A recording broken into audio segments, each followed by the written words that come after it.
Welcome back, ladies and gentlemen, to the podcast where anything goes, but with a strong focus on music, movies, books, and video games, basically any form of media that we like to be entertained by. Please forgive any background noise that you may hear from our microphones because we're family men and our families like to play too and they make noise and shit. I'm Protodead, your host, and my guest today is Redline. Redline, I've had you on the podcast several times before. It's been a pleasure. You're very interested in politics, and I'm trying to educate myself about American politics and kind of on a global scale what it all means in the world. And I appreciate you helping me struggle through that because there's a lot of stuff that I just don't know. And I wanted to take the opportunity to ask, Redline, you call yourself Redline, and it's a very interesting name, and I'd like to know how you came up with it. Oh, well, it's probably fairly easy explanation. I've kind of had that as a gamer tag and other things for over maybe a decade or two.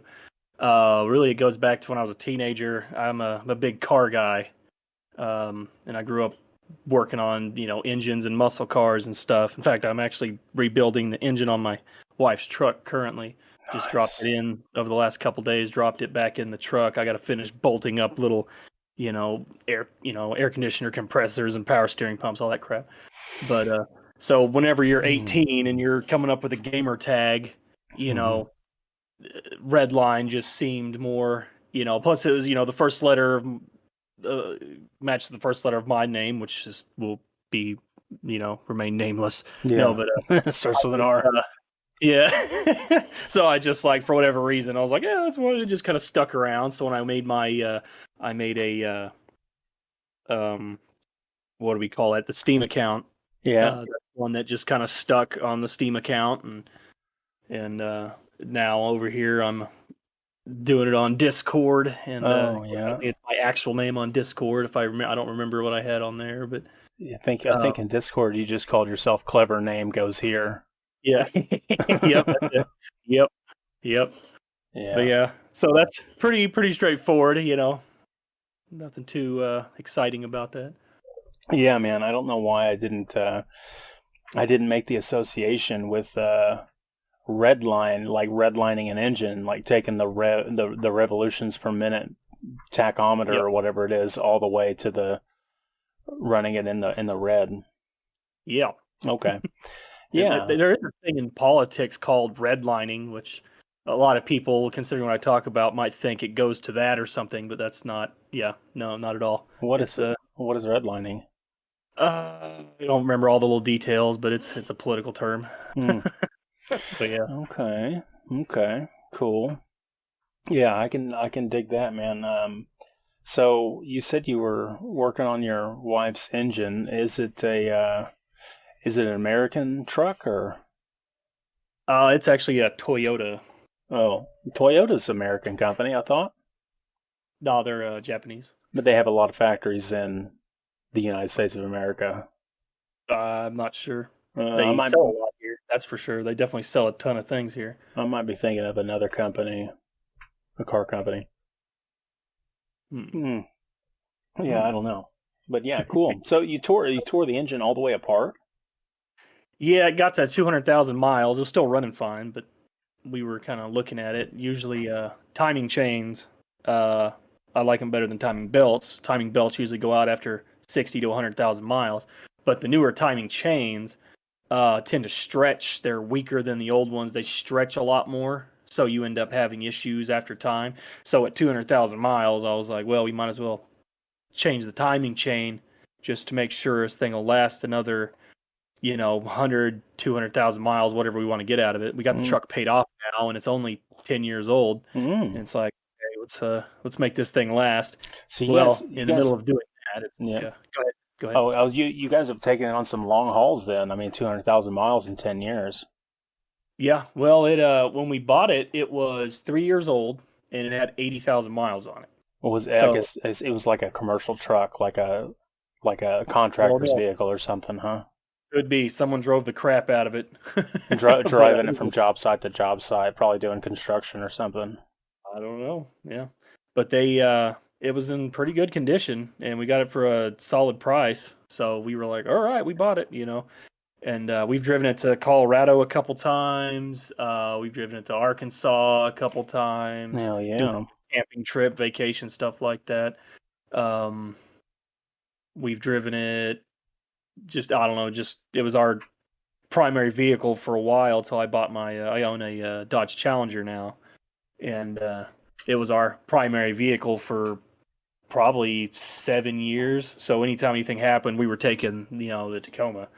And, you know, now we got to the point where I've got my Challenger. I bought it. It was 5 years old, but it only had 14,000 miles on it. So I got it on a great deal. And I've got it up around 48,000 miles now.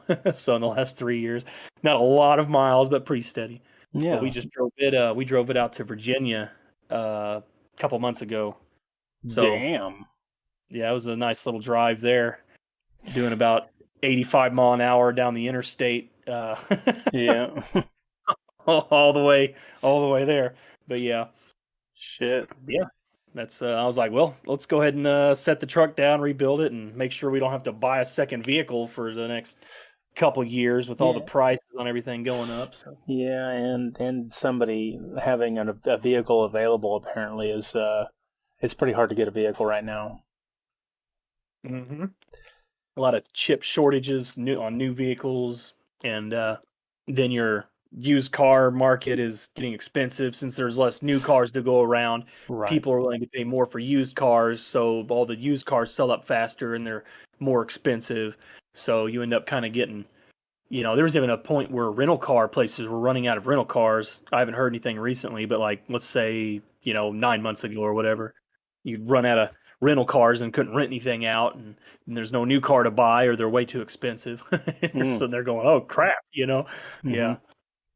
Yeah, shit. So I think we bought our second vehicle or third vehicle, however you want to look at it. We bought our latest used vehicle right before right as the chip shortage, I guess, was really coming into full effect in the middle of COVID season. So we got just ahead of that curve. Yeah. Good way to do it. Yeah, we got lucky.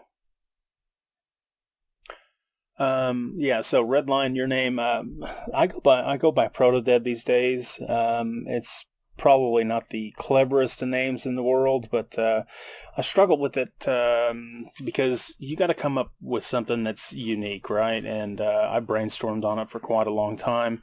And my name beforehand, which I thought was really clever, and I liked it a lot, was Epic Didymus. So Epic Didymus, okay. And it sounded at the time like I thought it was really clever because it kind of sounded like Archimedes or Socrates or whatever, Diogenes, one of those ancient Greek names. Greek philosopher sort of name or whatever. So Epic Didymus, and I was like, that's really cool because as you know, the epididymis is like the powerhouse of the testicle. You know, it's like the supercharger on the testicle engine, and it's what makes the semen and the sperm and stuff like super potent and juiced up. It's like the steroid. I wondered if that's what you were. Yeah, that's what you were going for. Yeah, absolutely. But it's just the word, epic in there instead of epa. So not only is it the epididymis, it's an epic didymis. Yeah, and I thought that was like wonderfully complex enough, Epic Didymus. But the problem was every time I had to tell somebody verbally over, back then we were using TeamSpeak before, Discord wasn't even a thing back then. And I had to explain to them how to fucking spell it. So I had to spell it out every time when they wanted to add me to a group or whatever. And it became troublesome. So I just dropped it. And then I was like, dude, I got to come up with something simpler. And I was thinking like, okay, I've got like a really good memory. And I think it's getting worse now than what it used to. 10 years ago, I had, I would say that I could remember shit that other people I could retain stuff, and recall it. Uh-oh. Sorry about that. I need to put my phone on silent. And I would be troubled by remembering the past. I'd be troubled by trying to make smart decisions based on the past, right? But other people that I collaborated with didn't have memories that went back that far, and I was constantly struggling with reminding them of all the shit that came beforehand, and that's the reason why, this movement, wherever, if it's at work or home, family life, or in the video game or whatever, Right. it's like, dude, I'm drawing on a wealth of experience, and you're fucking living day to day. Like you're clean slate wipe every time you wake up and there's a new problem. Let's apply all the shit that we've learned in the past to this thing. And why aren't you seeing, like the solution that I've come up with as being a valid solution? It takes forever to explain to explain to somebody all the shit that you're considering when it goes into a decision that you make. Mm-hmm. So I recognized that I was struggling with that myself, because, like I said, I was remembering stuff that other people don't remember, and it takes forever to explain that shit to them, so you can't even talk about it. So basically, I was like, okay, proto is a word for before or early or whatever, if I remember that right. And then dead would be like, fucking After it's dead, or dead, like give it up, it's fucking over. So I just smacked them together, and the concept was with the name Protodead that maybe I could try to remind myself that the past isn't as heavy, or the past isn't maybe necessarily as important as I used to think it was, and I can just let it the fuck go and just flow and move on. Just live in the present, live more in the present now, to try to hopefully craft a better future later, instead of being so wound up with the details of shit that doesn't matter from a long time ago. Maybe it's not as important as I thought it was just because I could remember. You know what I mean? Right. Yeah. Don't let the past guide your future. Yeah, I mean, history's learn important. from it, but don't let it make the decisions. Yeah. Yeah, so I was trying to be maybe I was trying to be a little wiser than I am smart, to be brutally honest, and the best thing I could come up with was Protodead, and man, I'd tell you, I think the name Protodead is fucking dumb. I think any name anybody names themselves is pretty fucking stupid, but mine in particular I thought was pretty fucking dumb, but dude, it was the best I could come up with, and that's where we're at. Yeah. Mm-hmm. Hey, at least there's a story behind it. Yeah. I mean, I thought long and hard about it, and I gave up. I was like, dude, I'm just going with this. Right. Yeah. Little side note, when you were explaining your old Epic Didymus, it made me think. I had back when I was in high school. Preface: I hate Romeo and Juliet. Hate Romeo and Juliet with a passion. Okay. And our English teacher, it seemed like, was in love. It was like every year they were making us do Romeo and Juliet stupid stuff in English. And I got tired of it. And they made us have a like an acting group. We had to get together with like 4 or 5 other people and name the group and do these plays. And it turns out all of us in the group hated Romeo and Juliet. And I was like, okay, let's have some fun with this. So we made our group name. Let me see, what was it? Premature Procrastination. Nice. Yeah, that's like a twofer. It's like, how do you procrastinate ahead of time? There's no such thing as premature procrastination. Like, procrastination is like putting it off. It off, but you're putting it off sooner than everybody else. But it also has a sexual kind of connotation to it. It was like, so she goes, we have to go up there and act out these scenes, and we're like faking it as bad as like trying to be the worst actors as possible. We get up there and she says, okay, what's your acting group's name?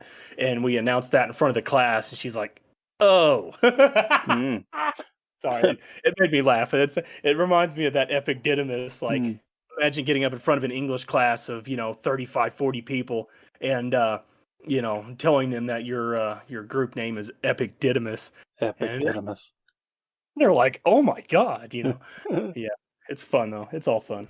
Yeah, that's funny. premature procrastination. And you get a little giggle from the people in the back of the class. Yes. Yes. He almost said ejaculation. Yes. So we have our fun. That's right. Yeah, we have. Yeah, that is correct, ladies. We do have fun. And somehow those tie together too. The Epic Didymus and somehow that can like make a connection there. Yeah, I think there's a universe, if you believe in the multiverse theory. I think there's a universe where those two names made sweet love and made some sort of baby. Yeah, now we're talking. Yeah, but the love didn't take very long, apparently. So. All right, let's get back on track. So, Right. have you seen the? So I haven't really been paying attention to too much politics here lately, but have you seen the image of Joe Biden's latest speech where it looks like it's a dystopian future?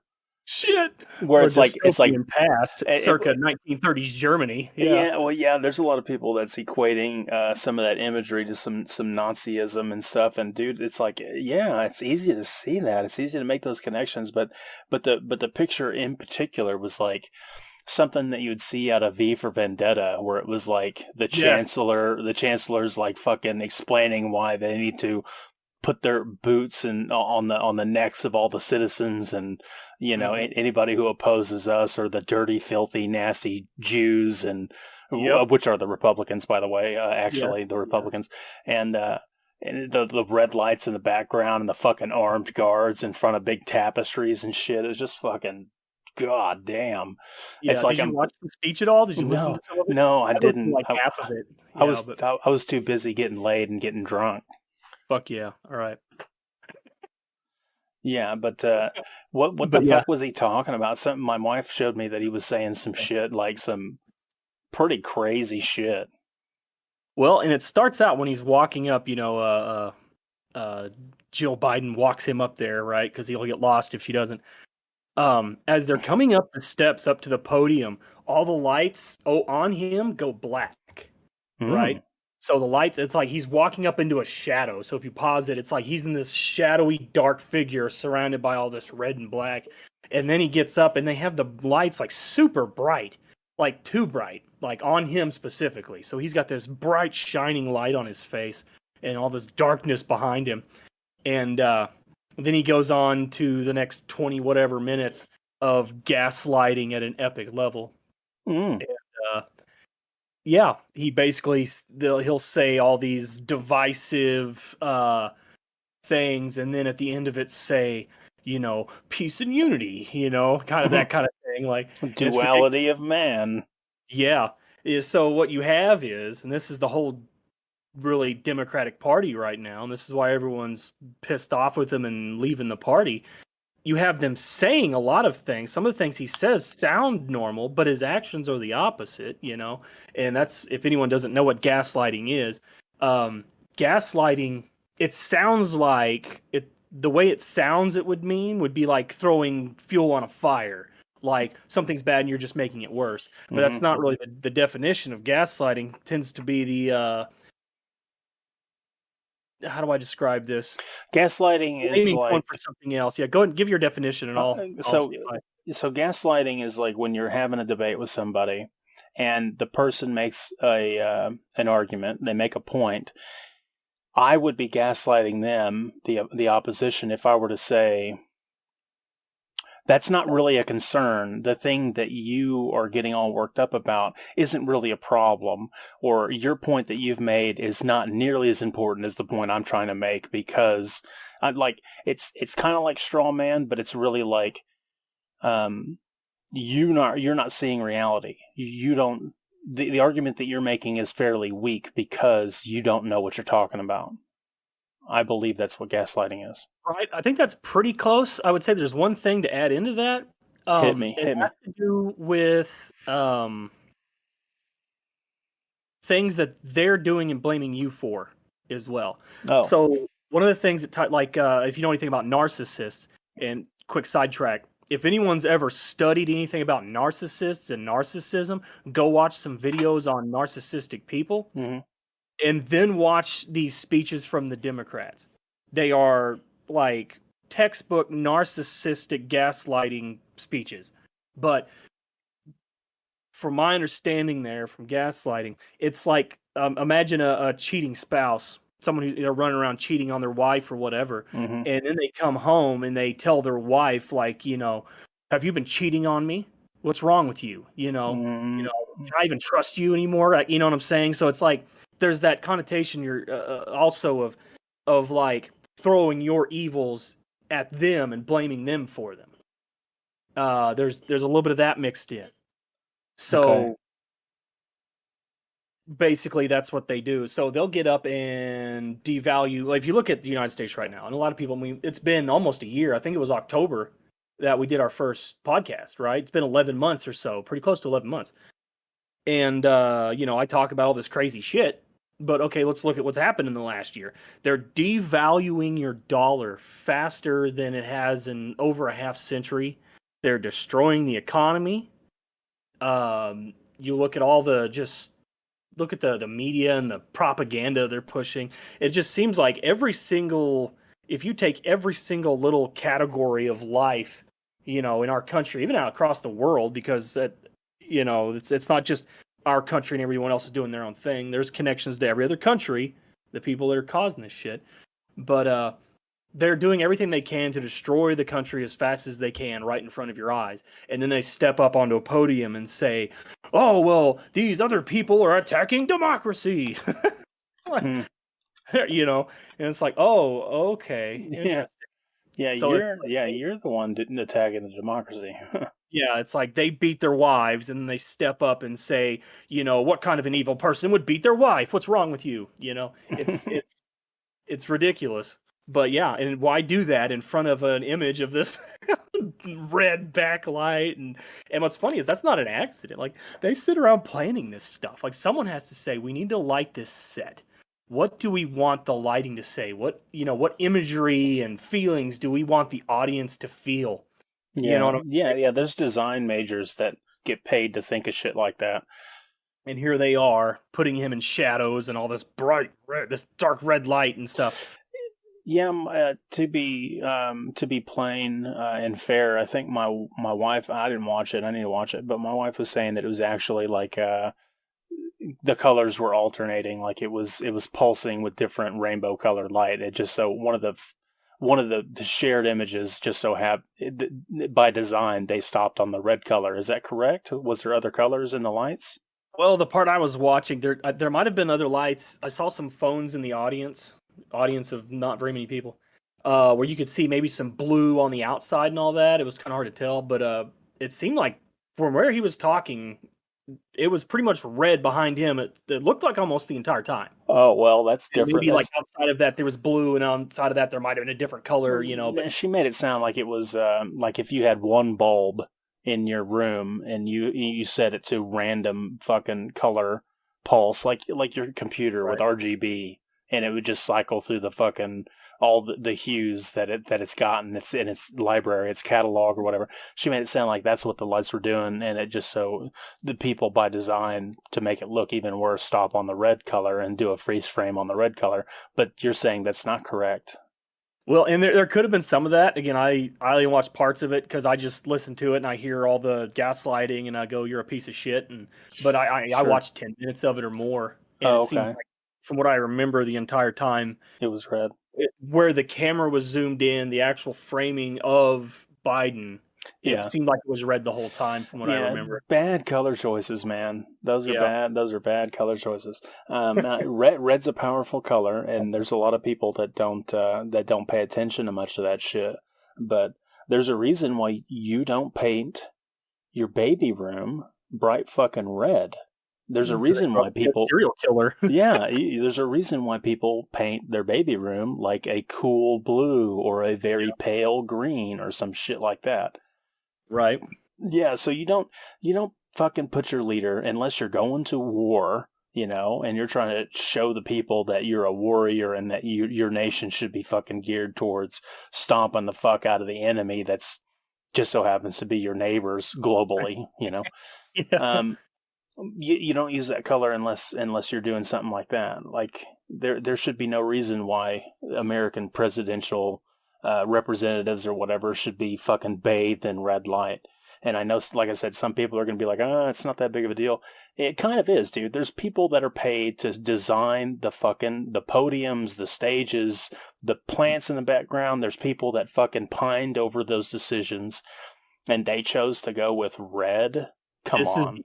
This is the image we want to send. Yeah. Yeah, no. A smart there and blames Republicans for everything in life. Like the Republicans are just, basically they're destroying this country. They're this problem. They're, blah, blah, blah, blah, whatever. Yeah. And it's like, wow. Okay. So, and also the fact that someone was talking about the fact that he had the two military, I don't know what branch, but could be Marines. They had the two, military guys staying off in the background. Yeah. Presidents don't do that usually unless they're addressing like the start of the Iraq war or something, like you said, or like we're going to war now. Right. So here he is in this red with military in the background, and then he spends 90% of his speech talking about Trump and Republicans. Yeah, demonizing roughly 50% of the populace. Yeah, in my opinion, more. Mm-hmm. Yeah, there may. I mean, I don't really. I'm not a Republican, right? Right. Yeah, I'm a fence sitter. I'm kind of in the middle. Yeah, well, and that's, I'll say this: most people are going to be more center, but I think center right, especially once they get a whiff of what's going on the far left. The people that are on the center left, the more they see these people on the far left, they're pushing further and further right. They're like, "Get me away from these crazies." Yeah. In the word Republican, I don't really care about the word Republican or Democrat. None of that matters. You mean, are you about to say conservative or anything? Yeah, conservative. I mean, it's one way to look at it. But I guess one way to look at it is, do you believe that people have the right to make their own decisions in life, or do you believe the government should be telling you everything you can and can't do and intervene in everything you do? The first one. Those two groups, yeah. Most people, even if they say, well, there's a few social programs I like. Okay, great. You like freedom with a few social programs. That's still going to be center right. Most people aren't going to say, yeah, I want totalitarian dictatorship stepping on my throat. Yeah, that's fucking the end of 1984. Yeah. Yeah, and again, let's look at it. You want to talk about actual, getting into the politics, and let's go back into all the deadliest, crazy regimes in the history of, current history of the world. Let's just go back a couple hundred years. You look at the Nazi Party. What were they? They were socialists. National Socialist Workers' Party. The Socialist Party, you say they were fascists. Well, yeah, there was fascism too. They were socialists. You look at Mussolini in Italy, who joined with Hitler in World War II and worked together. Mussolini basically invented fascism. Mussolini was a socialist. Okay. You go into China, where and I've probably touched on some of this in some of the other podcasts, just a quick summary. China has probably, since Mao took over, who's a communist. Mm-hmm. He probably killed, the range is vast. I've heard from 20 million to up to 100 million people in China. And a lot of people like to center right around 40, 50 million, just because of, you've got a lot of mass graves and there's still the Communist Party in power. So you can't really go back and dissect a lot of these things because they're just going to keep you from doing it. There's no one that's going to be able to go and really do any good research there while they're in power. Yeah, from what I understand, the Chinese government's really good about covering up, altering history and covering up any atrocity that they've committed. They don't let their people know about that stuff. Oh yeah, they've wiped out. I mean, it's in the tens of millions. I think Jordan Peterson covered it pretty well. He was saying, like, in one speech, he was saying, well, people argue about, it's 40 minutes, 20 minutes, 60 minutes. He's like, I think when you're counting in the tens of millions, you've already made your point. Yeah. Okay.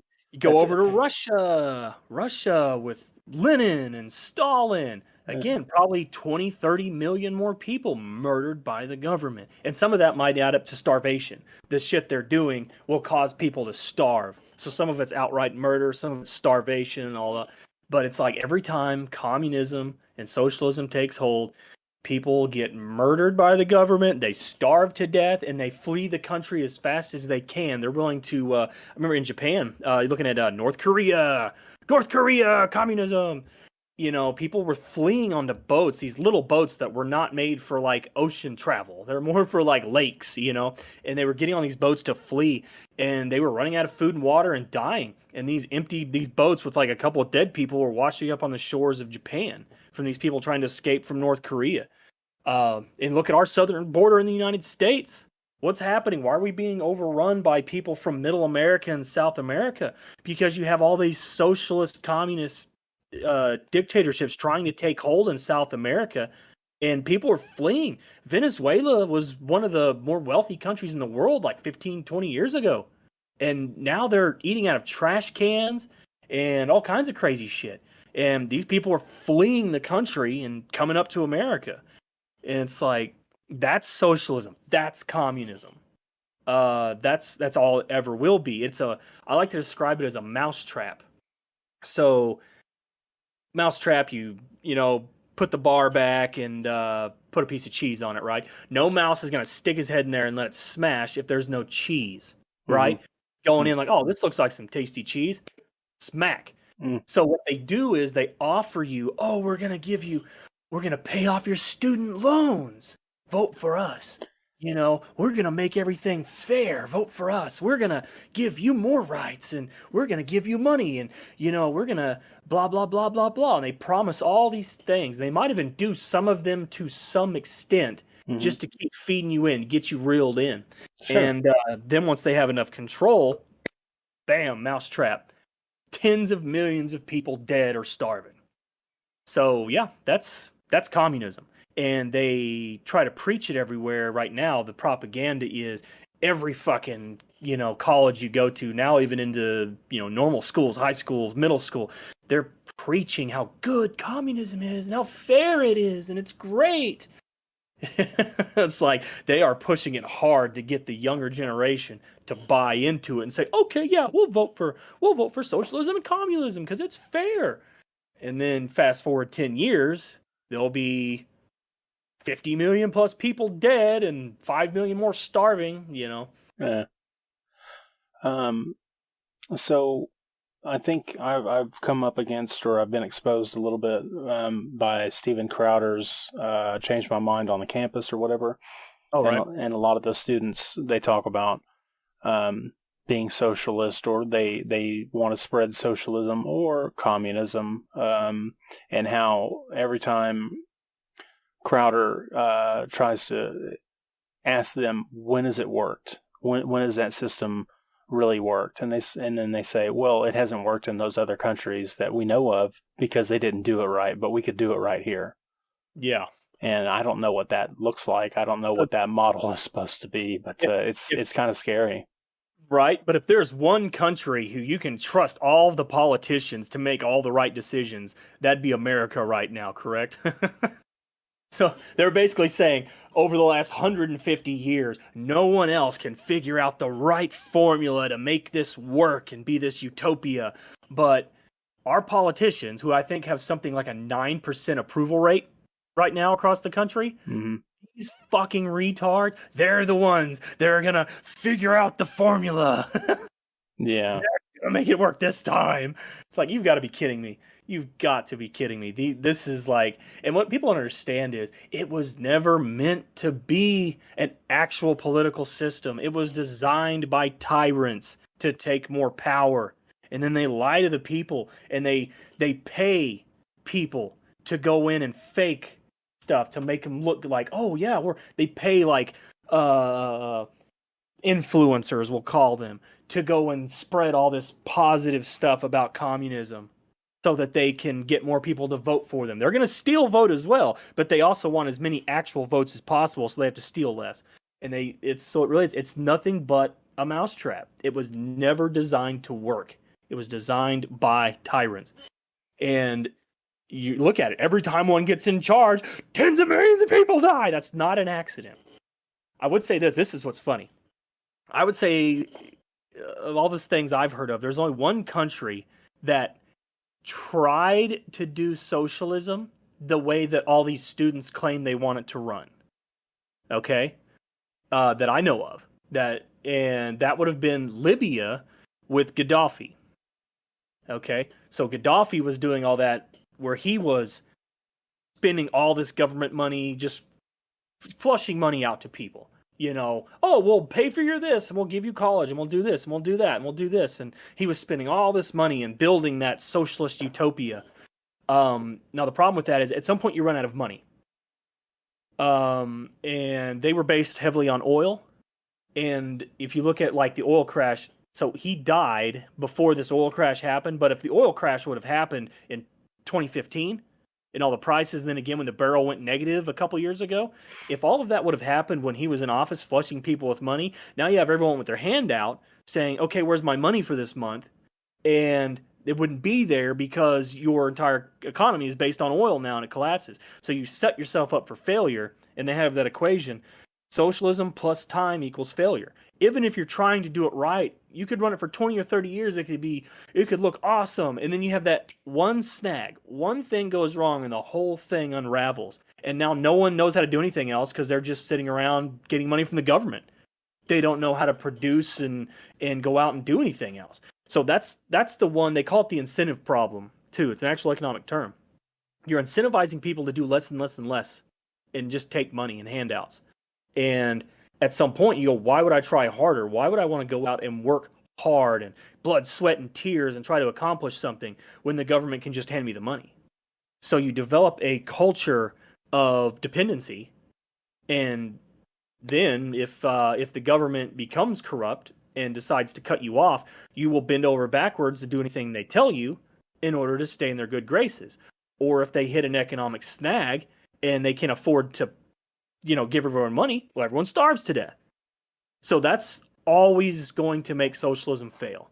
But in Libya, Gaddafi was actually trying it. He's flushing all this money out to people. So what happens? The American government with Barack Obama and Hillary Clinton and all them, who were supposed to be pushing for socialism in America, they go out and have him killed. We can't have someone actually running a socialist experiment. We have to come in here and kill him because they have to run it their way. So Hillary Clinton was, Secretary of State. She even had a saying when they were interviewing her. We came, we saw, he died.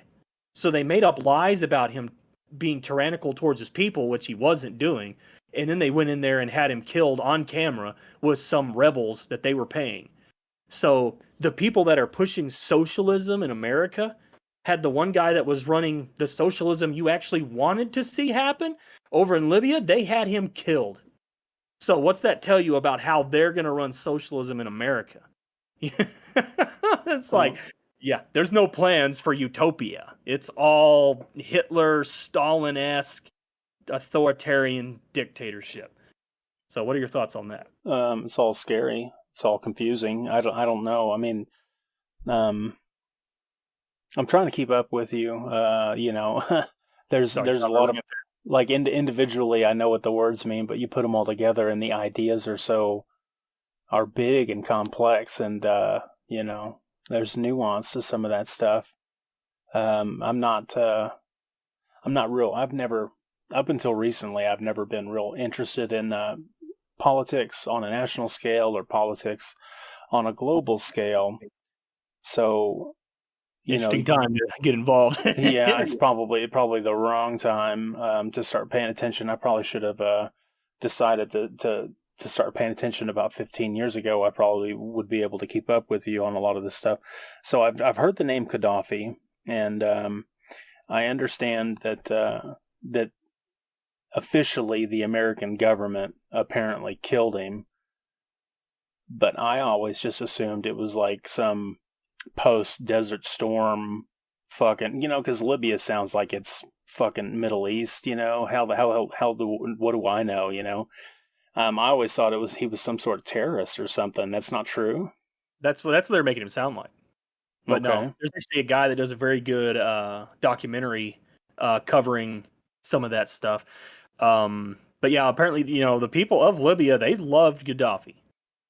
Why wouldn't they? He was showering them with gifts and money. And he did take the education up from like almost nothing to like 90% of the people were actually getting education as opposed to nothing.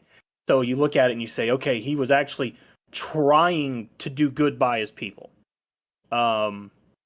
Again, plus time equals failure. You're not preparing yourself for anything. If someone wanted to say, hey, we want to try socialism for 5 years and then get everyone educated and then roll it up into some kind of a free market, you could at least make that argument. But socialism carried out always fails.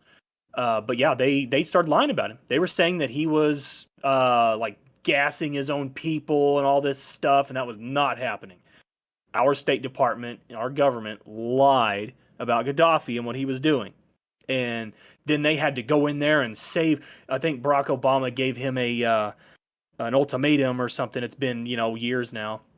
But he gave him an ultimatum that, you can't, you have to stop or we're going to come in and stop you, And they went in and they had him on camera getting murdered by this rebel group that they were basically funding. So it's pretty crazy. They had him murdered, and he was not doing any of the crap they were talking about.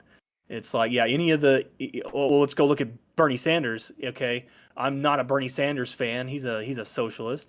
But look what happened. Hillary Clinton was actually stealing and a lot of people know this, that any kind of Bernie supporters, they went and stole. Bernie could have won California, New York, probably a couple others, who knows, when it comes to the vote in the Democratic primary, and the DNC basically stole the primary vote for Hillary instead of Bernie. Bernie would have got a lot more votes than Hillary if it was just up to the people, right? Whether I disagree with socialism or not, Bernie should have won. It should have been Bernie versus Trump in 2016. And they stole that shit to put Hillary in power. Well, what did Hillary... So now Hillary has stolen an American election from a socialist and is head of the State Department, had a socialist in another country murdered. So she must not be a big fan of socialism, right? Yeah. Yet that whole side is acting like socialism will set you free. It's just the cheese. Put the cheese on the mousetrap. They want you dead. They want control. They want power. That's it. It's pretty fucking crazy. But when you step back from that's like political systems, socialism and communism, a lot of the same things. It's just, state power over everything else. The main difference is socialism is people are voting for it, or democratic socialism when you call it. The problem is that not everyone agrees. You don't have consensus. And when you start having enough times where it's not consensus and people aren't agreeing with it and going along with it, that's when it becomes communism, because that's when the government has to step in and force the will at the point of a gun. So socialism and communism are the same thing, but communism has to enforce the socialism. They have to come in and say, no, you're doing this socialism whether you vote for it or not.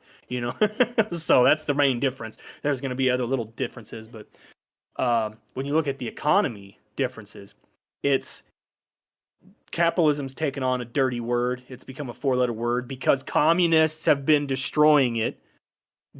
So capitalism, throw that word out. It's what you have on the spectrum is free markets versus government-controlled markets. On the free market, people have to decide through buying and selling what the value is. And of course, there's going to be rigging involved at the higher ends. That's why you're going to have monopolies and things like that. That's why we have antitrust laws. But the idea is everyone gets to decide for themselves off of their own, here's my resources, here's what I want, here's what I need. How do I best trade my time, my efforts, my money for the things I need and the prices I have? And it forces people on the business side to have to adapt to those needs. If everyone wants something cheap and fast, they have to make things cheap and fast. If everyone wants something with good quality and good durability, but they don't care paying the extra cost, then they're going to make things that are more durable that cost a lot more and sell those. So you have to find the pulse of the people that are buying and make something for that and make an option for them. That's why you have 10 different kinds of cars. You have trucks, you have SUVs. You have to tailor what you're selling to the public and what they want and what they're willing to pay and buy. And you can say, well, they can charge whatever they want and they can have price gouging and all this. Well, no one has to buy it. If you could make a car that gets 40 miles to a gallon and sell it for $1 million, if no one buys it, you go out of business. That's free markets. In communism and government-controlled markets, they tell you the cost. You're going to sell this car for $10 because that's what the people need. Well, it cost me $10,000 to make it. I don't care. You're selling it for $10. So the government has to assign costs to everything. And if it doesn't cover the cost of whoever's making it, then they go out of business. Also, you end up running out of options. You're selling what the government tells you to sell. You're going to make this and sell this. Here's your rice. Here's your beans. You don't get variety. You don't get different flavors. No one's thinking up new concepts and new things. And how do we, do all these creative things and come up with new ideas? That's not communism. Communism is people need rice and beans to eat or they will starve. Make it, here you go. You're charging them $1 a piece. It's like, and at some point that all fails and everyone's like, we're just eating rice and beans every day. Or the companies making it go out of business because they're not making profit back on it. So that's the big battle. Government control economy versus free market economy, consumer controlled. And so these communists don't like that. So they start manipulating these companies and manipulating the market. That's where you get fascism. Fascism is you basically have corporations that are their own entity. They're not part of the government, but they are working in hand with the government. And you can get into the weeds about a lot of that stuff. But with fascism, you're looking at the government is running these corporations, even if it's not an actual ownership of corporation. So what they're doing is this quasi-fascist running of the corporations, and they're the corporations. A, you have greed at the top, and B, you have the government telling them what to do, and they're the ones making this corporatism where everything's about the corporation. Fuck the little guy, That's not free market. Well, like you look at the bailouts, GM was doing a bunch of stupid crap. And in free markets, it says if you make bad decisions, you're going to fail. There's no too big to fail. If your company can't make good decisions and make good products, you will fail. Well, what's Obama do? He bails them out, $200-300 million or whatever it was. So now you have a failing company that gets free taxpayer money. That's buying their interests into this fascist kind of economy. What are your thoughts on those definitions? Well, I'm still trying to put it together, but one thing I can come out of this is so the buyouts and shit happened for these big, when we had the big downturn. That was 2008, 2007, right? Yeah, and was Ford? Did Ford ultimately take a buyout, or were they one of the only car manufacturers to decline the buyout thing? I can't remember. I think Ford. You can't remember? Oh man. Yeah. I want to say the big, I could be wrong, somebody correct me. I want to say out of Chevy, GM, but GM is kind of like Chevy though, right? Yeah, well, yeah, GM and Chevy, basically the same thing. Right, they're the same company. They're just like sister companies. Yeah, something like that. I mean, I think Chevy owns GM. Or GM owns Chevy. Or GM owns Chevy, yeah, maybe that's the way it is. So there's another car maker. Fuck, I can't remember. What is it? So we got Dodge. Okay, so Dodge. I think a bunch of so those American companies out of Michigan, Ford, Chevy, GM, Dodge, and then maybe another one. Ford was the only one that didn't end up taking the bailout money, business crisis, too big to fail money or whatever, funded by we the people, the taxpayers, by the way. Yep. I think Ford was the only one that didn't do that, and they totally don't get the respect that they deserve for that. Yeah. There's a lot of people out there that fucking hate on some Ford, but I mean, they didn't make a bunch of stupid decisions, and they took care of their own business. Yeah. Good on that. Yeah. But Yeah. you're a Dodge guy though. Yeah. Well, I mean, 60s and 70s. I go back to muscle cars, and really until they started putting out the new Gen 3 Hemis in the last 15 years, there was nothing they really offered other than like a Dodge Viper or whatever. There was nothing they really offered that I was really after. But now they were trying to kind of capture their previous glory, make Challengers and put high horsepower Hemi engines in them. It's like, okay, well, you're just gonna live off your past fame, but okay, I'll Challenger, but Yeah. if But I'll go ahead and buy one. well, I bought mine used, so technically I didn't Yeah. buy from the company. I don't know how you want to call it that, but yeah. But just in general though, even if your company does take a payout, I'm not going to say you're the devil for taking money if your business is struggling. Neither. Yeah, that wasn't my point, but yeah. Right. But there's just behind the scenes, there's a lot of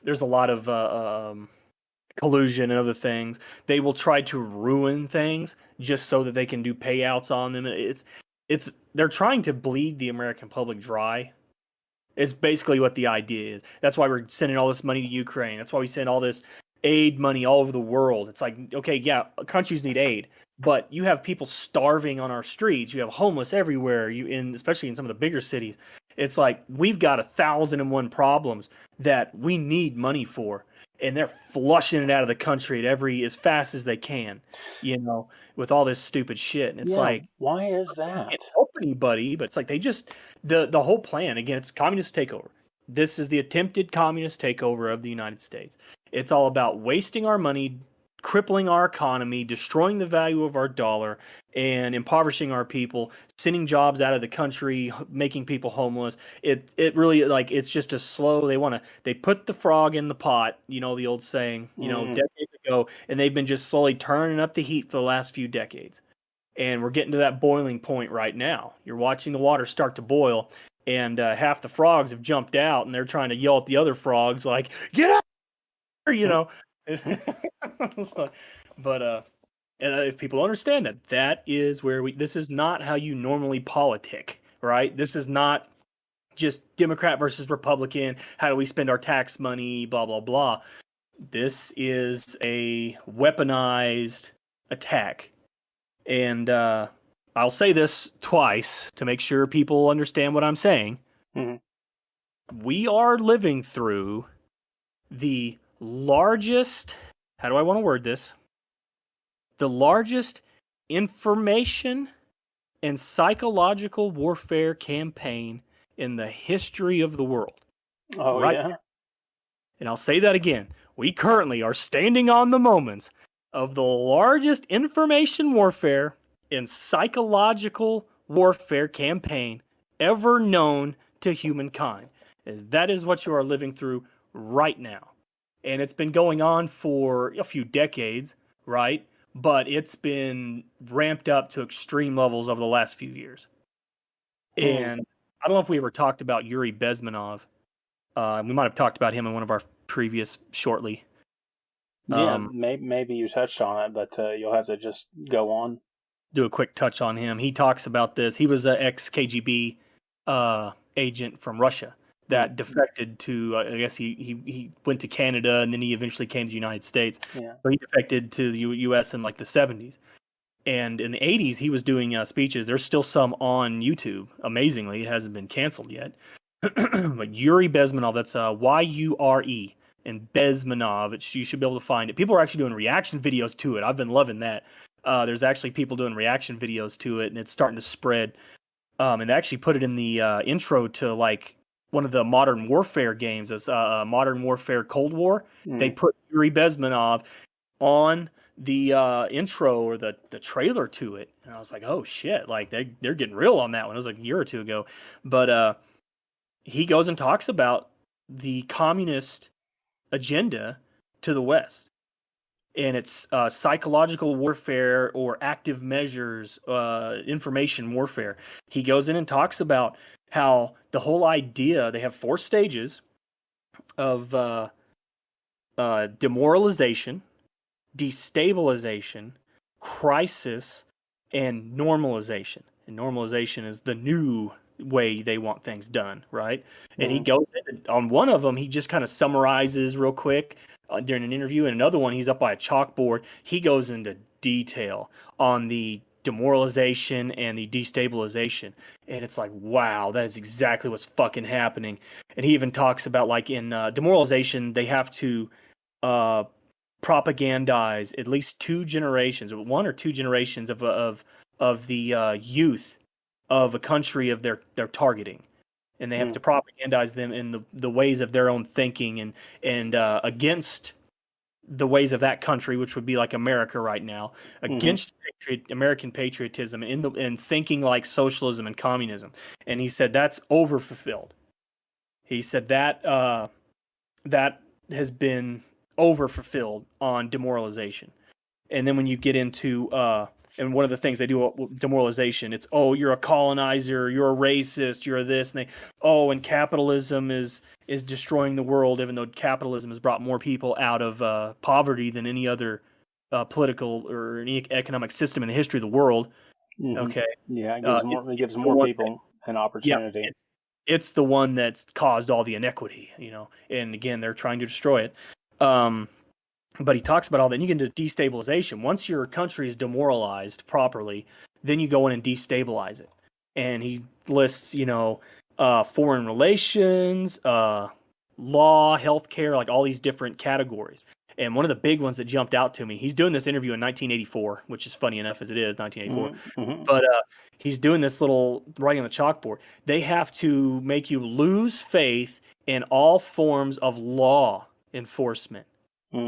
And they want to replace law enforcement with social workers, because social workers are run by the bureaucracy. Law enforcement, especially like sheriffs and things like that, can be voted in, right? Or you could say, well, the mayor might appoint police officers, but you can at least vote in your mayor. Do you have any vote control over the bureaucracy? No. So what he was talking about that. Well, let's go back to 2020. What was going on with defund the police? We have to destroy your confidence in any kind of law with the police. We have to defund the police, get rid of them, and replace them with social workers. They're doing exactly what he said. And it's like, yeah, but he goes into all of that. And then after he says it'll take like 1 to 2 generations to demoralize. It'll only take somewhere from 2 to 6 years, I think he said, to destabilize a country. And then it might only take a few weeks or months to bring a country to crisis. Okay? And when they bring a country to crisis, we're talking crisis of everything that they've been destabilizing. So just look at where the United States is heading right now. Tell me we don't have any kind of food shortages around the corner, the value of our dollar, the strength of our economy, on and on and on. Even potential, like, they're trying to push civil war. They even want people out on the streets fighting each other. They're trying to bring us to crisis.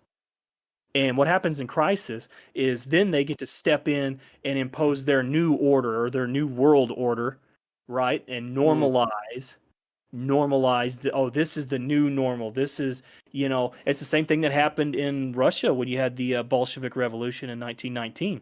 It was fomented by people that were not Russian citizens, and they basically, when Lenin, I forget which one was first, Stalin or Lenin. I think it was Lenin that came in first in 1919. They do all this. They just get the country to a boiling point, cause a crisis, and they move in and take over and put in their new government, and then force you into totalitarian rule, and tens of millions of people die. And that's what they said they do. This is an operator of the KGB. And he was actually working in a couple different countries, helping do this process, helping try to bring these countries to crisis. And he decided that he didn't want to be part of that anymore, so he bailed out and started telling everyone about it. That's what they're doing. It's right in front of your eyes, and they get up on stage and say, it's your fault. It's these people. It's those people. It's the dirty Jews, right? That's how they do it. They lie and get a scapegoat while they destroy the country in front of your eyes. And so I didn't necessarily mean to get off onto that, but we kind of brought it up. But that's why all this is happening. They are trying to destroy the country, and people think that's stupid. You've seen it happen in dozens of other countries. All it is one group wants power, and they go and overthrow another group, and they take power. I mean, that's what's happened in every country in the history of civilization, in different ways and shapes and forms. Used to, it was just a war. The problem they had before was they always tried to do war. It was always, Charlemagne versus this person and Genghis Khan. It was everyone with spears and bow and arrows, and they go in and kill everyone. Now it's psychological warfare. So psychological warfare, they just go in and tell you to kill yourself. Depopulation agendas. So they do things where people are, I don't know, look at any leftist city. Abortion. We don't want any more American babies being born. We don't want people growing up to American couples. We gotta abort them. And it's been something like over 63 million abortions, and it's not just the abortions. How many children would those children have had? So we could be potentially missing 150 million American citizens. Okay, that's a depopulation agenda. And then the same thing with some of the crazy stuff going on with medical. Okay, they're killing people. How about a biological warfare? Was COVID a biological warfare released by the CCP? A lot of questions there. A lot of questions there, right? We'll see. But the whole idea is to make people. They wanted to take over the world. The CCP. I'm gonna switch gears real quick to their real estate market right after I finish this little summary. Okay. But their idea from the CCP, who's working with these people that are trying to take over the world, the CCP is their bludgeon. They're the hammer. So there's other people calling the shots. We'll call them globalists out of the city of London.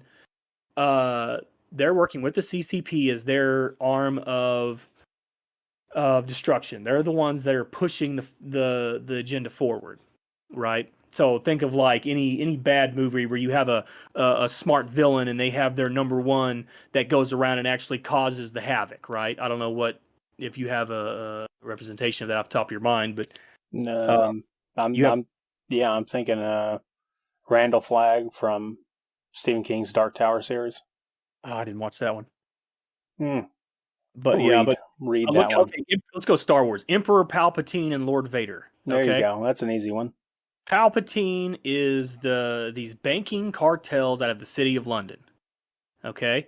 They own all the central banks in every country in the world that has a central bank, which is almost all of them at this point. And these motherfuckers are trying to take over the world and run it in their communist system. One of the main ones, the House of Rothschild, the Rothschilds. So, and which coincidentally are the main founding members of the Illuminati. So you have these bankers out of the city of London, not London, the city of London, separate entity, just like DC from America. You have, it's their financial district. It's its own foreign area. It's its own sovereign land inside of London. Damn. So you have Palpatine there sitting in the city of London. And let's say Vader is the CCP in China. And Vader's the one going out and trying to actually take over the world or the whatever. That's kind of how it breaks down. And the CCP is, so Russia was their arm. Russia was their Vader. Okay. Until they fell in the 90s. And once they fell, China took that mantle, and China's been pushing that agenda forward. But they've been doing it through infiltration and information warfare and propaganda. They want us to kill ourselves. They want us to fall. They want us to fight each other. So the whole thing was they can't control the world unless they can control America. So we have the top military and the top armed citizenry. You can't fight your way through both. They don't have the technology. They don't have the geographic isolation with the oceans, with the strength of our Navy and our Air Force. They could not take a fair fight and stop us, period. So they have to have us destroy ourselves. And that's what you've been seeing over the last few decades. That's why everything's been crazy. That's why they're turning everyone to civil war, and they're trying to get everyone to fight each other. So that's the battle. They are trying to talk us into committing suicide instead of having to fight us. So I will go ahead and I'll step aside from that because I'd go on for another hours on that.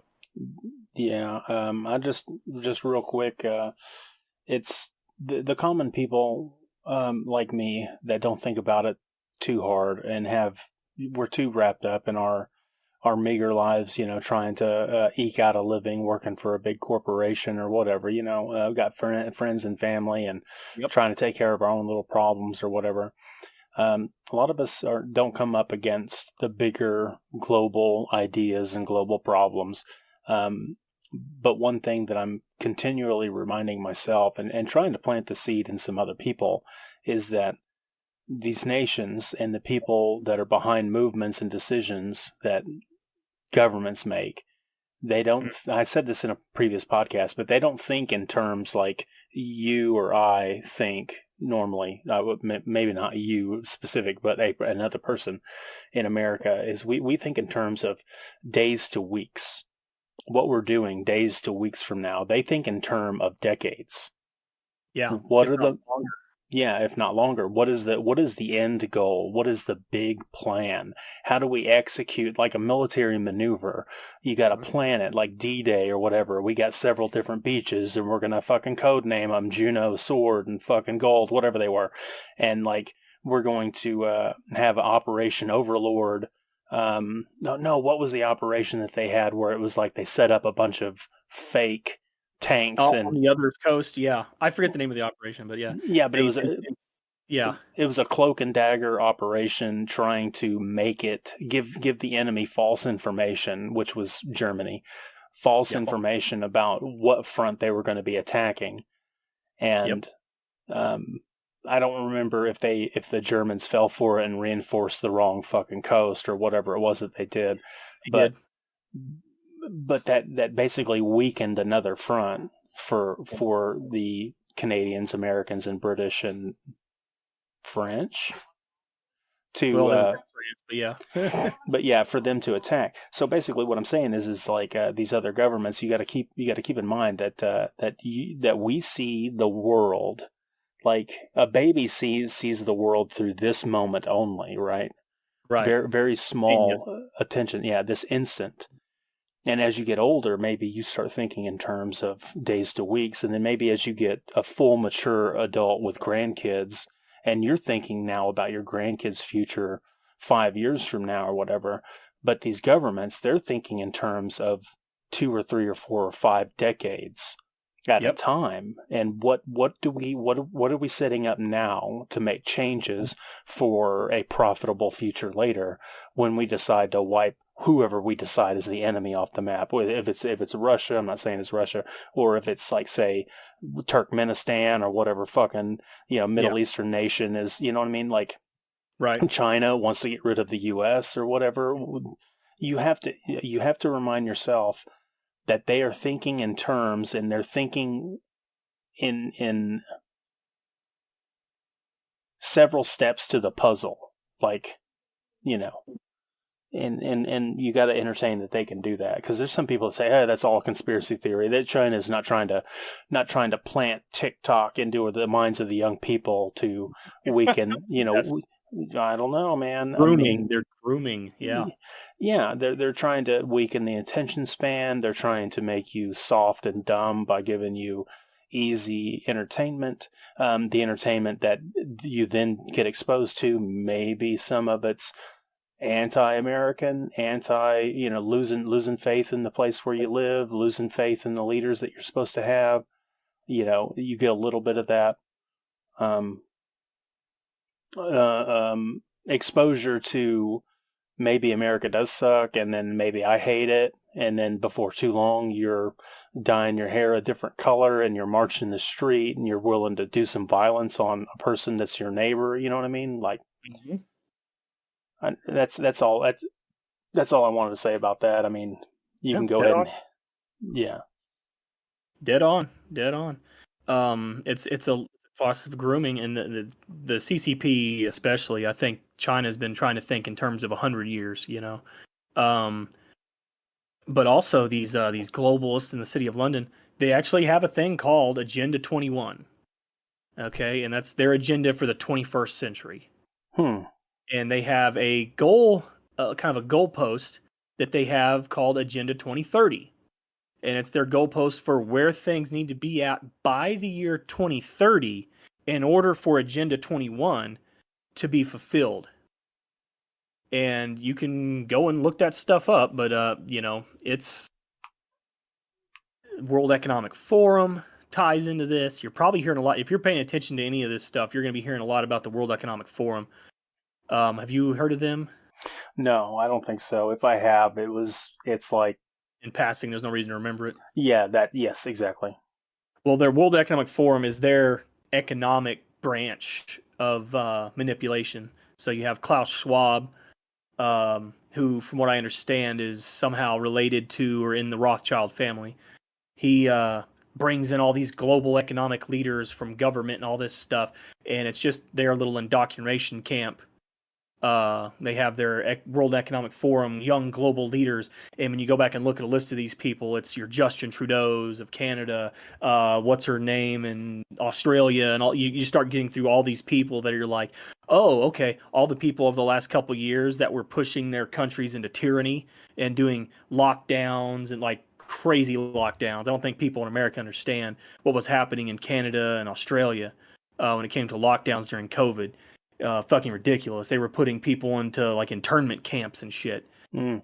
It was ridiculous. Fucking ridiculous stuff. Yeah, I got a gamer buddy that showed us pictures. He lives up in Canada. I don't remember, near Edmonton. I don't remember what province or whatever that is. Yeah. But he showed me pictures like they thought that he was COVID positive, so he got removed from the apartment that he lives in, or maybe he lives in a house. I don't really remember. But he was showing us pictures. He was on a bus, took him out of the city that he lived in.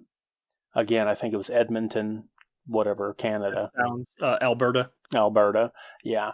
And they bussed him and a bunch of other people to these.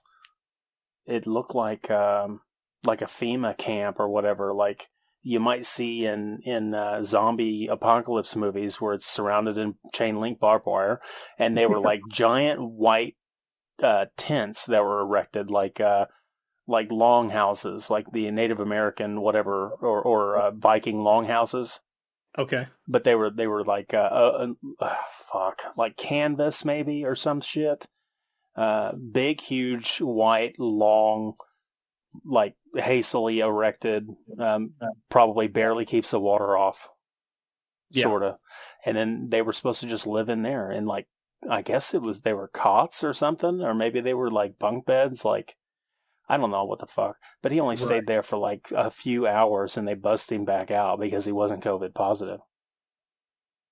It was just extremely, extremely bizarre. Yeah, now he is, right? You just took him to a quarantine location where everyone's supposed to be sick. Yeah. Right? That's a good way to catch COVID, right? Yeah, this was about a year and a half ago, I think, when he showed me the pictures. The insanity. And I couldn't even believe that would be sanctioned, that would be a government would do that to its people. It was completely fucking bonkers. Yeah. And well, then people, you had the mandates, the AXVE mandates, if you get my drift. I don't know. No, actually, I don't. Oops. It starts with a V and ends with a kill shot. Oh, okay. Yeah. They were mandating for that, so you'll lose your business. You get fired. Blah blah blah blah blah. All that dissolved. Yeah. Yeah, all that disappeared. But there was that fear there for a solid 6 months that people were going to start losing jobs over it and shit. Well, I guess there was some people that lost jobs.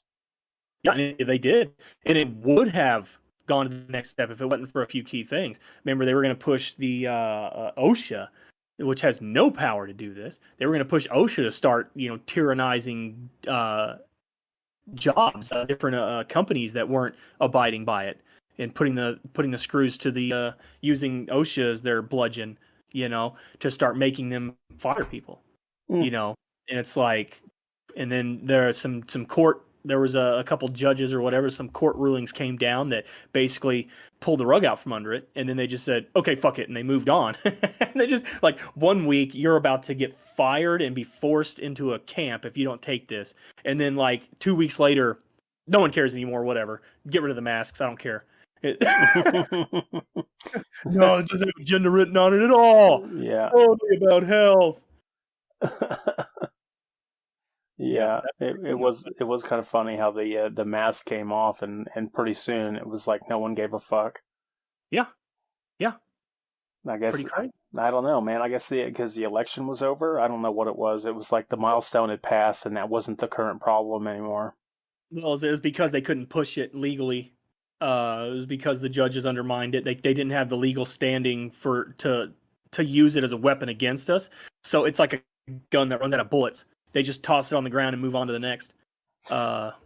So that's kind of where we are now. Now they're like monkeypox and all these other like they're trying to find their next weapon, and they know that it's kind of a losing battle to keep beating that drum. Yeah. Yeah, I'm still, like, I think in one of my recent podcasts with Mattitude, we brought up acid rain. Like, back in the early 90s, we were fucking getting hammered as young people about how dangerous acid rain is going to be. Oh, yeah. And then, like, it was a climate agenda problem, and then when nobody talks about acid rain anymore, did we solve the problem, or did it just not exist? You know, whatever happened to the hole in the ozone? I remember hearing about that growing up as well. Like, oh, the hole in the ozone, you're going to die. Yeah, I haven't heard about that in years. Yeah, they say that because they banned chlorofluorocarbons from all the aerosol cans that American teenage girls were using to tease their hair up with hairspray or whatever, since they banned the chlorofluorocarbon CFCs, that repaired the hole in the ozone. And it's like, I don't know about that. Because I see the data on that, yeah. Yeah, I would like to see a real study, a non-biased study on that, because I mean it's hard to imagine that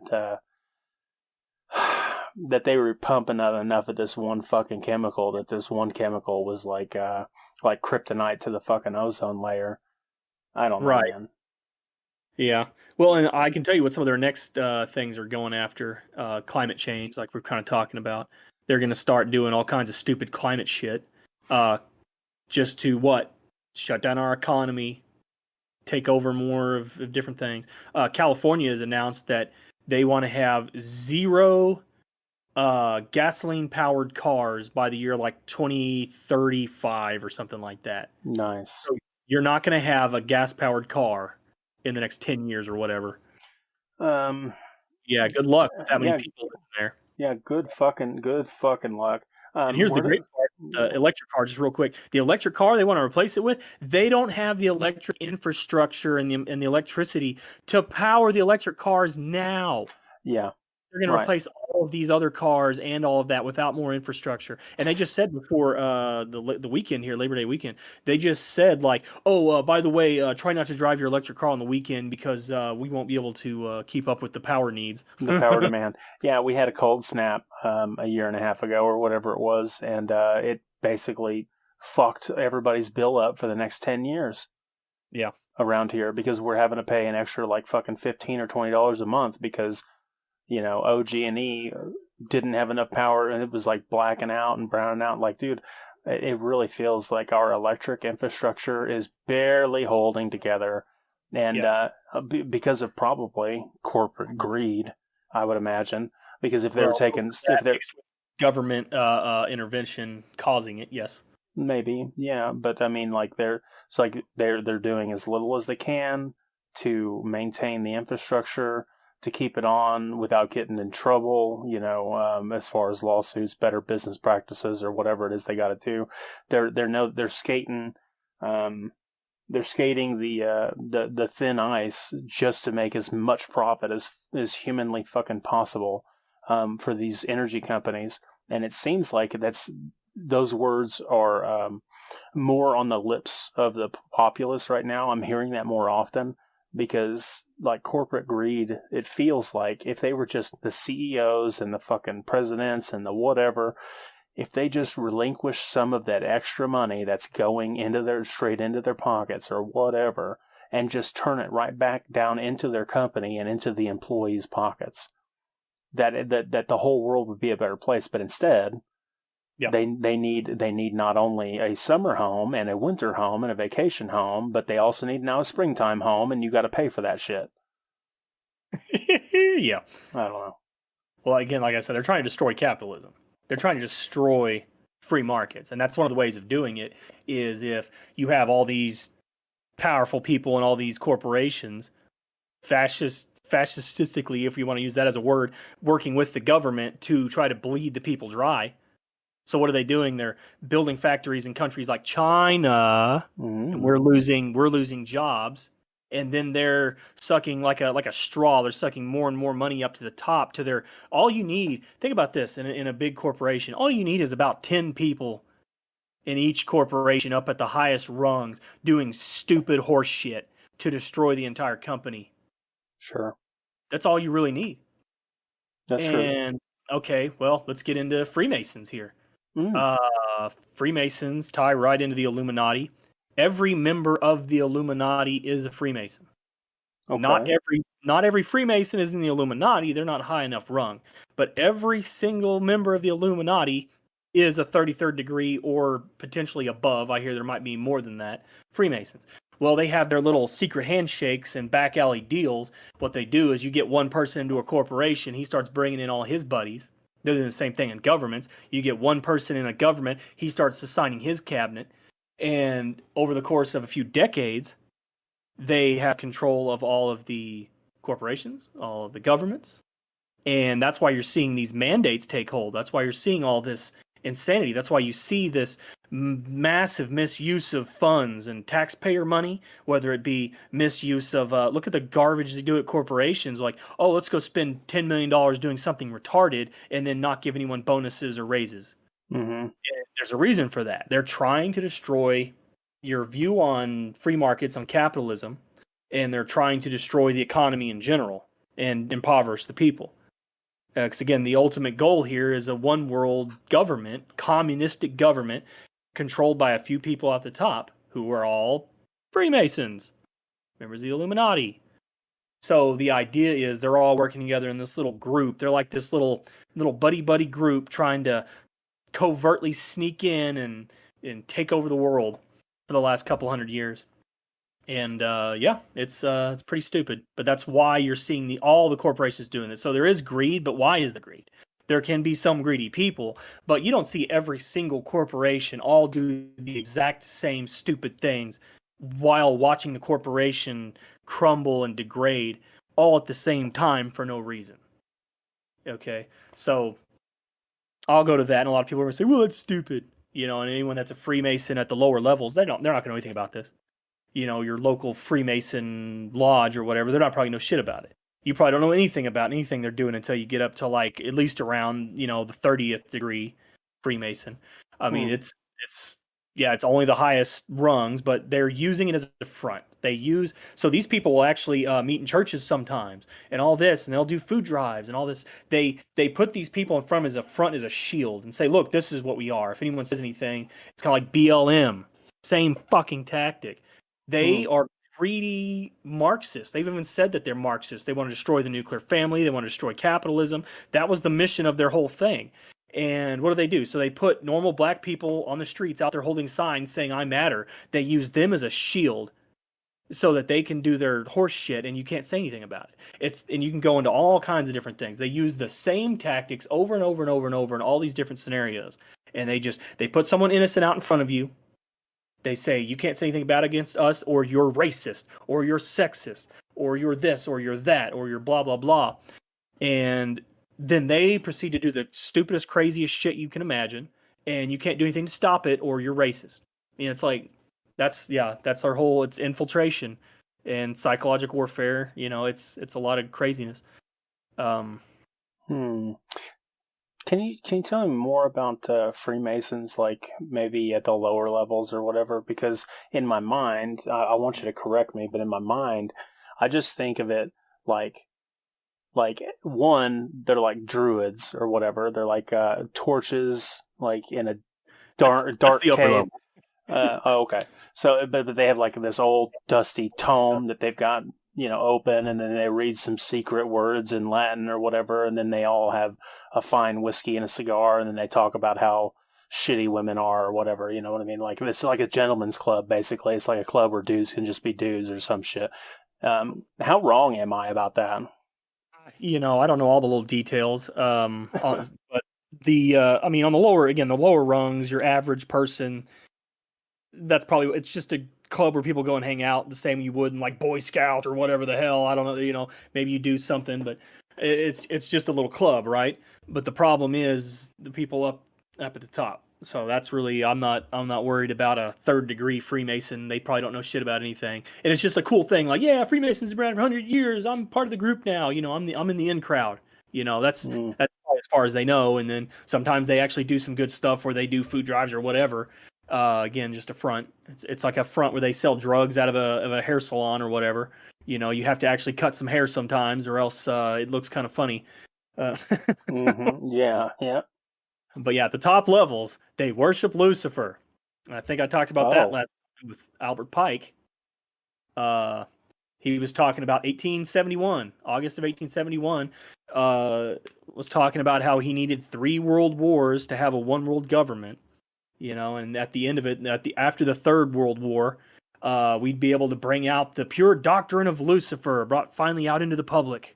You know, they have the all-seeing eye on all of their stuff. Like I was walking around in a antique shop or something like that, and they have all kinds of little knickknacks and stuff. Well, there was one room where they had an old Freemason apron hanging on there, and right in the middle where you see the Mason, big old all-seeing eye on the fucking pyramid right there in the middle of it. mm. Sitting here, the all-seeing eye. And I think I talked last time about this Osiris worship and the worship of Horus and all this. The Washington Monument, the obelisks, they're a monument to sun god worship.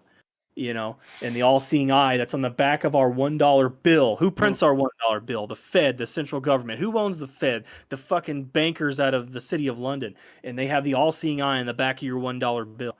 It's because they're part of the Illuminati. That's the symbol of the Illuminati.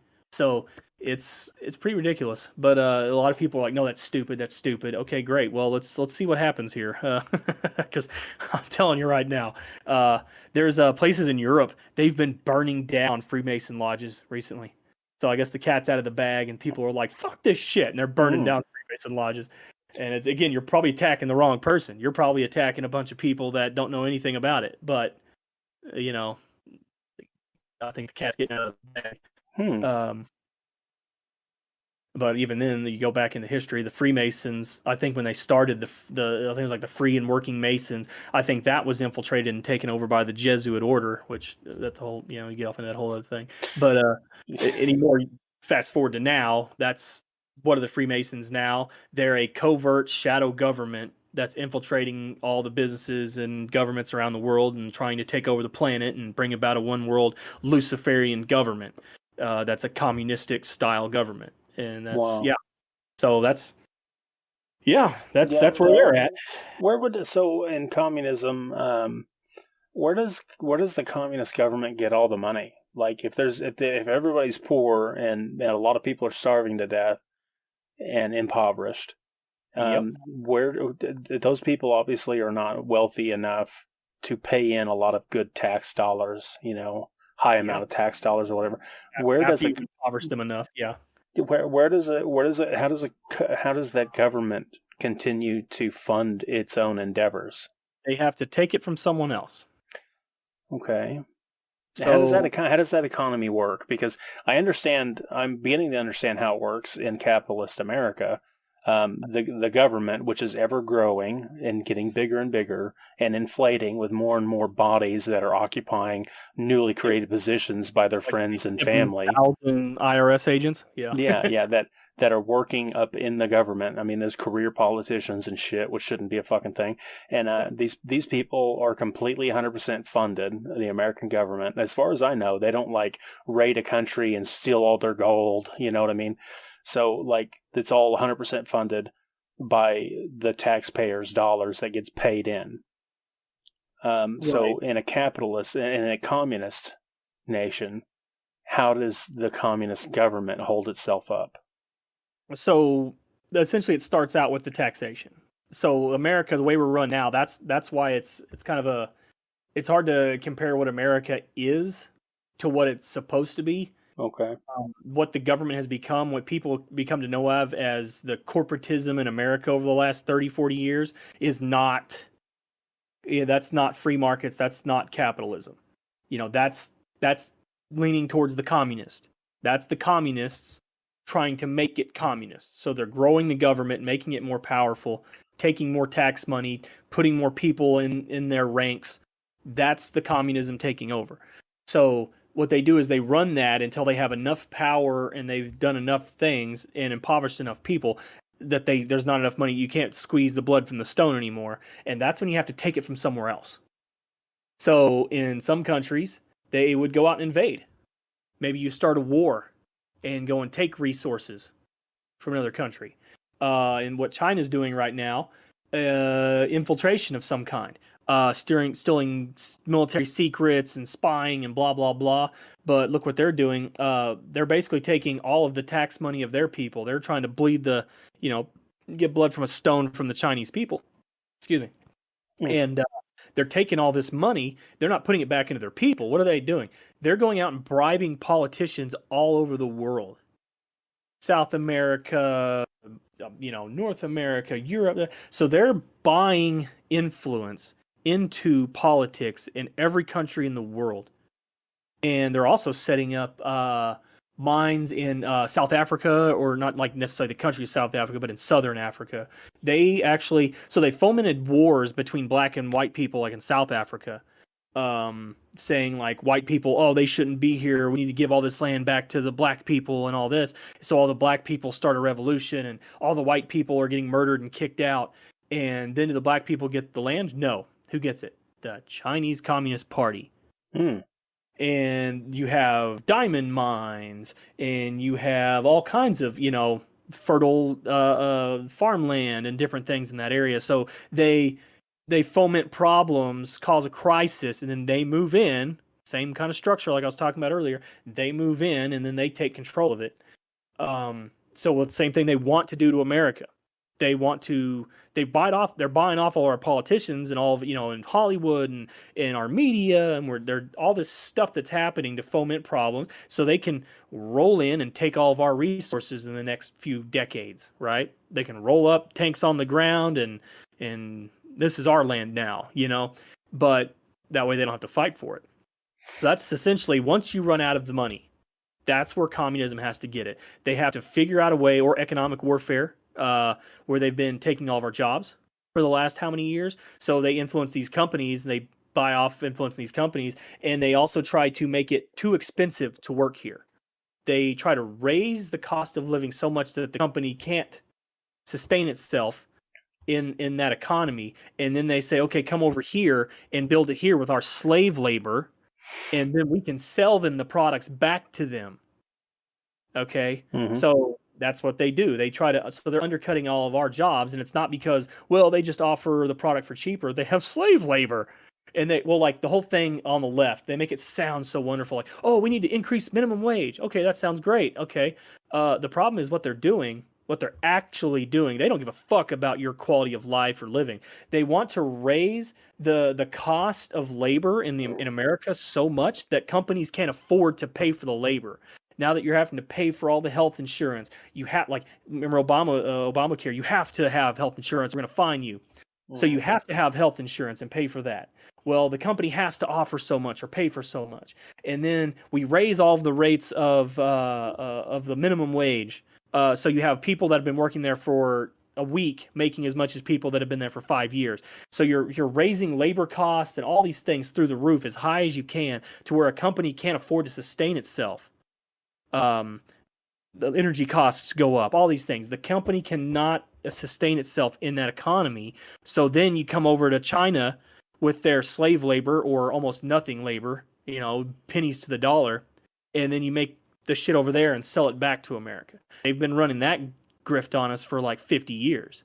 And that's why all of our automakers are out of the country. Like a lot of the stuff, like plants shutting down and all. I mean, that's why all that stuff left. It wasn't just because, well, China can do it better and cheaper. No, it was because they were destroying the value of destroying our economy and taking our jobs with their slave labor. But yeah, not to get off in the woods about that too much. But that's basically what you're looking at, though. It's economic warfare. And, it seems like it's kicking off. I mean, I can feel it. It seems like things have changed. I guess. I mean, I could chalk it up to being young and inexperienced, and not seeing that stuff. But I'm feeling it now, and it seems very likely that shit's happening, clandestinely happening. Yeah. Yeah. Which, was there anything you were going to bring up? There's one thing I want to touch on. I want you to get into that market, the housing market thing you wanted to. So This should be interesting. And I've only learned a little bit about this somewhat recently, called the last couple months. So China is about to have some kind of, let's call it a market crisis. Okay.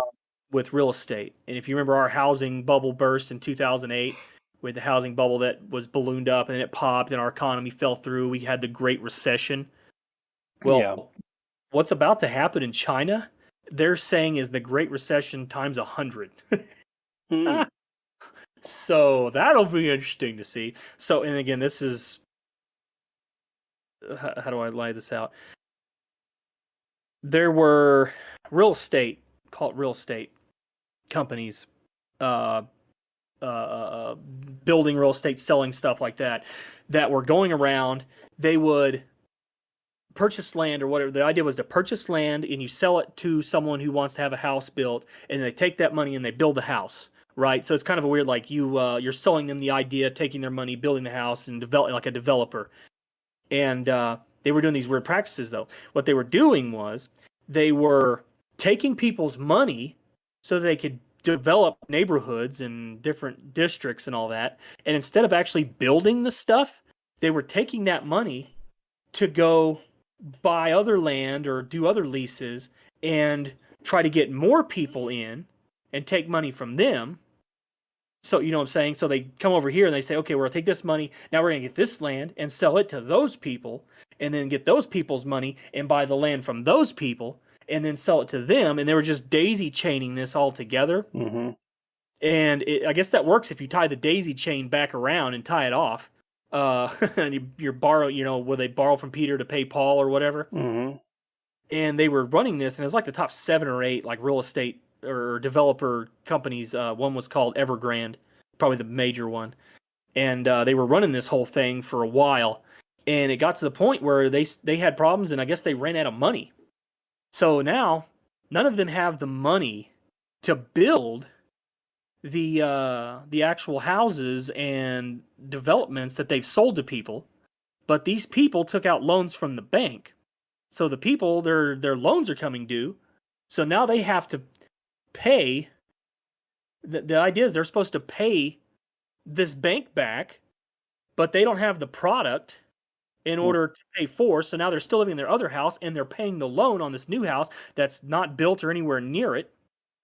And a lot of them are actually saying, I'm not going to pay on this. So they're going to go into default and they're not going to pay on it. But the amount of money we're looking at, from what I understand, it was like billions of dollars that are going into default and hundreds of millions of dollars that they're refusing, that people so far are refusing to pay on. And it looks insane too. And you say, okay, well, in a situation where you're building the house, you come in and seize the property and maybe hold the property as collateral and then sell that or do something. But it looks like what a lot of these companies were doing, instead of actually outright buying the property, they were leasing it from the government. They were leasing government-owned property. So now at the end of the day, the bank can't come in and even take the property because it's government-leased property. So it's like this huge shit show worth billions of dollars, and it's all about to hit the fan. And and this is in America? No, that's in China. That's in China. Okay, so that's all happening in China. Yes.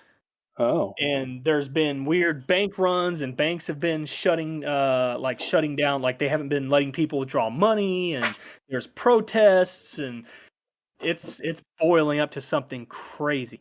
The reason I bring that up, the main reason I bring that up, I haven't heard anyone say this, but I was kind of thinking it through. What happens? China's government is going to have to step in and buy out a lot of this stuff or pay a bunch of people off. Well, where's that money coming from, right? Where's you either have all of your banks have default on loan, and it's fractional reserve lending as well. So, you know, if you deposit $10,000, they don't have to keep the $10,000 in there. They just have to keep 10%. So they keep $1,000 in the bank and they take the other 9,000 and they go out and lend it. So if you go to call in your 10,000, they have to pull in the other 9 from somewhere else, right? Well, if all these banks are doing this fractional reserve lending and stuff, there's no money to pull in. There's like, you go to pull it in, no one has the money to grab it from. So the government would have to come in and start doing weird buyout subsidy stuff, and they don't have the money to do that. especially after the last couple of years with all this. They've been doing the crazy COVID lockdowns and all that shit. Their economy can't support that. So what I look at is, where would they get the money from? Who have we been borrowing money from when we raise our debt ceilings, when we send all this aid to Ukraine? You have two options. You either tax it from the people or you borrow it, like credit. We've been borrowing a lot from China. Mm-hmm. We owe them over $1 trillion. I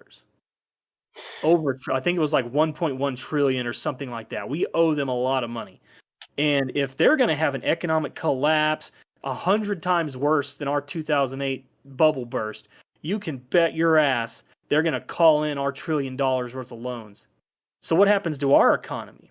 We either do what? Borrow it. Well, we're not borrowing it from China. Mm-hmm. They're not giving it to us. They're getting it back from us. Or you print more money. What happens when we print $1 trillion? Massive inflation, which means deflation of the value of our currency. So I envision a world in the next couple of months where China is about to go under. They're pulling us with them. And the only way for us to do it is print off money and devalue our dollar even faster than they're already doing. So what are your thoughts on that? Well, I mean, I don't know much about any of this shit, you know, like, I'm just trying to be a good student. But what troubles me is like, how can China be both ultra powerful and the possible underminer of the American way, and want to see America get destroyed, and they have the resources and the ability to play the long game and do that, but then also be on the verge of financial crisis, and their infrastructure or some financial system within their country is going to collapse to such a degree that it's going to cripple the government's cash flow. Do you know what I mean? Like, how can they both? There's like a duology there that doesn't jive. It doesn't make sense. How can both be true at the same time? Right. So I think the main thing you're fighting. Let me summarize it this way. When you have a star, how a star forms, you have massive gravity pulling everything in, forcing it like very, very, very, very tight and small, high gravitational thing to make energy. That's what makes the energy. And then basically with all the explosions are blowing everything outward. So when you have a star that's stabilized, you have an equal amount of gravity and explosions forcing everything apart and gravity pulling everything in, right? And it kind of stabilizes itself there. Well, I think China is fighting, like I said, socialism plus time equals failure. So China is fighting this problem that all communist countries have. They aren't going to produce enough to keep themselves sustained long term. They just won't. They'll collapse at some point for various different reasons. And even this, like, maybe this isn't enough to make them collapse if it wasn't for everything else they were already doing, and this is the straw that breaks the camel's back. So what you have is them racing against the clock. They have to overthrow the planet with taking the money from all of their citizens in order to fund it. But at the same time, if the more you steal, the faster you are to collapse. But the less you steal, the further you are from taking over the world. So there is that duality of they have the tyrannical aspirations of taking over the planet, but do they have the physical means of sustaining that? And that's kind of what we're seeing here. What happens when that all collides into one big clusterfuck? I don't know. It's going to be interesting. Okay. But they will. But again, the main thing I call out there is if they're a sinking ship and they have to struggle. Imagine the T-1000 at the end of Terminator 2, and it's got these faces coming up out of the, it's going through all of its changes as it's in the death throes, melting in the superheated metal, whatever it was. If they get to that point, they are going to try to take us down with them.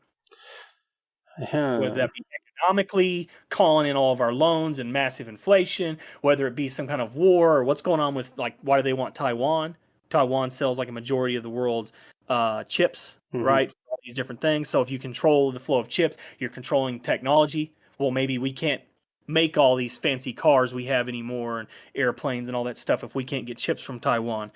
So there's a lot of it really is a kind of, I think there's this weird struggle of against time of collapse versus domination, and that's what's happened to every thing I can think of in the past, where they would spread out, like Rome or whatever. They spread out too large to try to dominate, and then they can't sustain the whole process, and then it ends up collapsing and falling at some point. And that's what they've been doing. They've been spreading across the globe, really. They're trying to spread across the globe and get their fingers into everything. And if they can't get control of it fast enough to take all the resources, well, then they just spread themselves too thin and collapse. So we'll see how they handle that over the next few months. But it's geared up to be an absolute shit show. So yeah, I'm looking forward to seeing all that stuff envelop and happen. Any further developments on that sort of shit. I need to pay more attention to the news. Well, again, it's hard because it's all propaganda, but yeah, I feel like there's more misinformation now than there's ever been. Again, largest psychological warfare campaign in the history of the world. So, yeah, I honestly feel like I can't necessarily trust anything to be true that I hear that's supposed to be not entertainment. You know what I mean? Like, because I watch a lot of movies and shit like that. Whenever I'm looking at something trying to ascertain the human condition on a global scale, anytime I try to hear a national scale, global scale, anytime I try to pay attention to that stuff that's supposed to be real news or whatever, I feel like I can't trust any of it, no matter where it's coming from. Yeah, there's a lot of that, especially any kind of actual national station. Fucking hell, yeah. Oh my god. If you know anything about narcissists and the gaslighting components of it, like we talked about earlier, man, if there's anyone out there that's a psychologist or knows narcissism, watch the news and watch politicians with the idea of narcissism, and it is so blatantly clear. But you're just watching them tell you what they're doing. Like, again, like the husband that's cheating on the wife. When they come in and slap their wife and say, "You're cheating on me," that means they're cheating on you. Yeah, right. But so when you hear all this stuff, they're destroying our democracy. Oh, you mean you're trying to destroy, it's, yeah, you're telling me you're destroying it. They blame you of their sins is essentially what it comes down to. Whatever they're doing wrong is what they blame you of.